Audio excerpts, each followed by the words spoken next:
revenons en arrière, il y a 800 ans, rares étaient ceux qui savaient lire, écrire, et lire des plans et dessiner. On dessinait les plans à même le sol. Donc très peu d'archives sur Notre-Dame, jusqu'au moment où on utilisait les techniques modernes. La première, ça a été le métrage, la deuxième, ça a été l'utilisation de la photographie, et la troisième, c'est l'utilisation des lasers. C'est ce qu'a fait très astucieusement art graphique et patrimoine. On a fait 150 prises de mesure laser dans la charpente, donc on a nommé la forêt, qui nous permet d'avoir ici la totalité des fermes ici, des assemblages, en version millimétrique, et en fait on a un double numérique extrêmement précis, une copie de la forêt.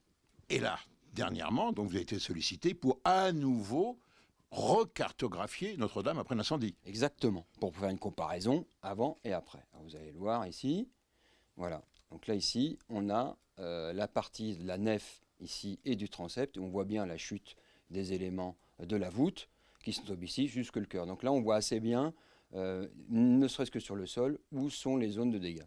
Mais vous avez utilisé les lasers, mais également les drones.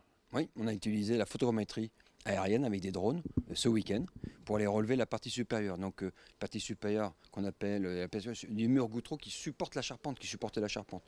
Là ici, on voit ici le résultat du calcul. Donc on a obtenu un modèle en 3 dimensions extrêmement précis qui est calé aussi avec les lasers. Et là maintenant on peut observer exactement l'état de la surface de la voûte, de ce qu'on appelle l'extrado de la voûte.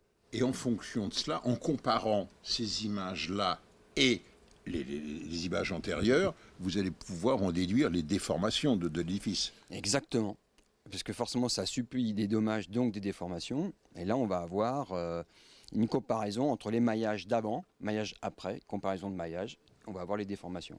Et quand vous voyez ces images, vous dites, elle était solide. Elle a bien tenu le choc, grâce aux pompiers d'ailleurs, et elle était solide, c'est très bien construit. C'est très bien fait, il y avait un savoir-faire exceptionnel à l'époque et la preuve derrière, on en a eu quelques dizaines de cathédrales à suivre.